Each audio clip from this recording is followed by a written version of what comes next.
정지원 선생님 만나 뵙게 돼서 반갑습니다. 예, 반갑습니다. 네, 요즘 어떻게 지내고 계시는지 궁금하네요. 요즘은 이제 소일을 하면서 이제 글 쓰는 시간이 좀 많다고나 할까요? 예, 그러다 보니까 요즘 작품이 조금 이제 숫자가 좀 늘어나는다고 이렇게 생각하시면은 좋을 것 같네요. 네, 그 선생님께서 이렇게 작품을 요새 열심히 쓰시는데 그 선생님께서 쓰는 글에 뭐 주제가 있다면 어떤 게 있는지 궁금합니다. 예, 주제는 사실 이제 저희가 이제 자연 속에 살다 보니까 자연 속에서 그런 어떤 그 소재 주제들을 많이 끄집어 가지고 나오는데 거기에다가 그 인간의 어떤 그 삶을 좀 연결해 가지고 작품을 쓰기도 합니다. 네, 그러시군요. 선생님 그러면 그 이렇게 시를 쓰시게 된 그 동기나 이유가 있다면 어떤 거 있는지 궁금해요. 예, 그 얘기를 하자면은 사실 좀 시간이 필요하죠. 저희가 2000년 지금 한 10년 전이죠. 사실 이제 직장 생활을 하면서 직장에서의 어떤 그 생활이라는 게 틀에 박힌 생활 이런 것들이 상당히 저에게는 상당히 힘들었어요. 그래서 직장을 이제 그만두게 되지요.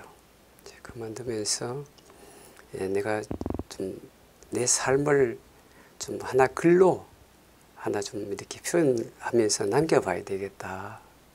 이제 그런 생각을 하게 되면서 사실 이제 글을 쓰게 됐죠.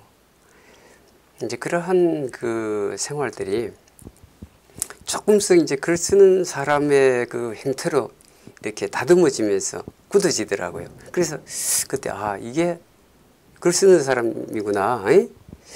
그런 생각을 하게 됐죠. 그래서 이제 그 생활을 조금 하면서 나도 지금 글을 제대로 한번 써봐야 되겠다. 그래서 글을 쓰면서 발표를 하게 됐죠. 이제 발표를 하면서 또 내 글에 대해서 많은 분들이 또 좋게 봐주셨어요. 좋게 봐주셔가지고 글 쓰는 사람으로서의 자리를 잡는데 큰 역할을 이렇게 하게 됐죠. 그러셨군요. 그 독자들이 선생님 글을 좋아하고 이렇게 또 많은 독자분들이 계시는데 그 독자분들은 선생님 글을 읽고 어떤 걸 느꼈는지 알고 계시나요? 제 그 글에는 조금 독특하다 할까요? 또 저희 글을 추천해 주신 분들이 이제 그런 이야기를 해요. 저게 노파의 글은 독특하다. 근데 뭐 제가 뭐 독특하게 이렇게 쓰는 것도 없는데 뭐 그런 이야기를 좀 듣습니다. 듣는데 제 글 이제 행태를 보면은 이제 대체적으로 이제 풍자해학적인 그런 중심적인 그런 글들을 많이 쓰지요. 그것이 이제 세간에 좀 맥히는 것 같아요, 사실. 그래서 이제 저도 뭐 그런 부분에 대해서 상당히 이제 좀 이제 힘을 얻게 되죠.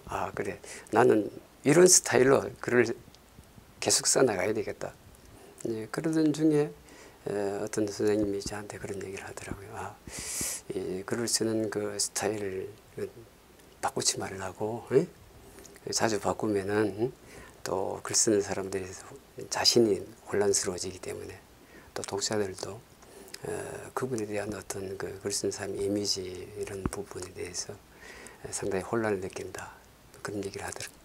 그래서 저도 이제 그런 부분에 대해서 공감을 하고 조금 글 쓰는 사람으로서 이제 어떤 이미지 관리랄까요? 좀 신경을 쓰는 편입니다. 그러시군요. 선생님 글을 쓰기 위해서 여행을 해 보셨던 적은 있으세요? 예, 저 글을 위해서 여행은 제가 많이 하는 편입니다. 그래서 이제 물론 이제 글을 많이 읽어야 되겠지만은 실제로 이제 시인들의 어떤 그 감수성이랄까 뭐 이런 부분들은 실제로 많이 보고 부닥겨야 그런 분들이 개발이 된다고 이렇게 생각하거든요. 그래서 시간이 나면 저희는 여행을 좀 하는 편입니다. 그래서 요즘은 이제 자주 못 하는데 뭐 어떤 계획적인 그런 여행도 하게 되고 또 잠잠히 이제 짧은 시간에서 이제 산책을 많이 하죠.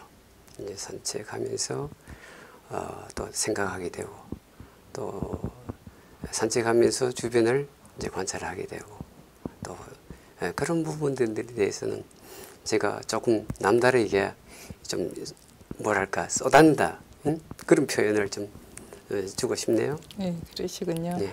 선생님 그러면 그 이제 같은 자연이어도 일반인들이 보는 거하고 또 시인이 보는 관점이 좀 다를 수가 있잖아요. 그 선생님께서 그렇죠. 예, 그 예, 자연을 보실 예. 때 그런 느낌이 어떤지 궁금해요. 예, 뭐 저희 같은 이제 경우에는 이제 그 풀잎 하나 또 그 위에 이슬 한 방울 또 잎새에서 부는 바람 뭐 이런 것들 다 좀 남다르다고 생각이 되죠. 이제 그런 부분들을 제가 이 순간순간 이제 메모리를 하죠. 예, 했다가 다음에 이제 작품을 쓸 때 이제 그런 것도 끄집어내 가지고 이제 쓰게 되고 그렇다 보니까 사실 이 자연은 시를 쓰는 저에게는 없어서는 안 될 그런 한 부분 같아요. 전부죠. 예, 그렇습니다. 네. 예. 그 선생님 그 이제 시인이라는 호칭이 주는 의미가 남다른데요. 그 시가 선생님한테는 어떤 영향을 미쳤는지 궁금합니다. 예, 그 저희 작품 세계에서 이제 막 그런 평들을 좀 받습니다. 뭐 저희가 앞에서도 잠깐 얘기를 했습니다만 직장에 대한 어떤 그 갈등 또 직장이 내게 주는 그런 의미 이런 것들에 대해서 상당히 뭐 힘든 그런 시간들이 있었기 때문에 지금은 그 저희를 좀 그 이 시가 저에게 주는 의미라면 좀 그때보다는 편안하다. 이 작품을 쓰는 시간이 편안하고 좋고 그렇다고 보죠. 그래서 저희는 이제 그 시 속에서도 이런 인간의 그 어떤 그 삶 속에 희로애락이라 할까요? 뭐 이런 것들이 사실 있는데 그 모든 것들을 좀 뛰어넘어 가지고 인간의 진정한 안식이 무엇일까? 뭐 이런 생각들을 좀 많이 하지요. 그러다 보니까 작품 속에서도 그런 부분들이 상당히 이렇게 배어 있고 또 어떤 때는 좀 억지로라도 그런 부분들을 좀 이렇게 우려서 좀 만들어 보고자 하는 뭐 그런 부분들. 그렇다 보니까 저에게 주는 그 영향이라는 건 사실 이 시라는 게 사실 지대합니다. 그러시군요. 그 이제 앞으로 이렇게 시를 쓰시면서 정말 그 시를 쓰고자 하는 많은 분들이 계시잖아요. 그 예비 시인들한테 선생님께서 특별히 정말 이런 것은 좀 하고 소양이 갖춰진 다음에 이렇게 시인이 됐으면 하는 그런 사실 바람이 많은데 이 소양이라면 뭐 그거는 저는 이제 그렇게 생각합니다. 특별한 소양이라면 인간의 뭐 어떤 그 개성이라고도 할 수 있는데 다 존중돼야 되겠죠. 존중되는데 특별히 제가 시를 쓰면서 이제 느끼는 것이 있습니다. 근데 그 부분은 시는 독자들에게 내놨을 때 그 시 속에서 작품 속에서 그 시인의 진실함이 돋보여야 된다. 뭐 그렇게 생각합니다. 그래서 이 작품에서 어떤 저는 그런 생각하죠. 시는 드라마가 아니다. 그런 얘기를 제 자신에게 합니다. 이렇게 작가가 드라마를 이렇게 만들어서 엮어 나가는 그런 부분들을 보면 하고 시하고는 좀 다르다는 생각을 하게 되죠. 그래서 이 시는 짧게 함축된 그런 작품인데도 불구하고 그건 진실해야 된다. 솔직하게 또 인정할 부분은 인정하면서 독자들의 마음을 사로잡고 끌어낼 수 있어야 된다.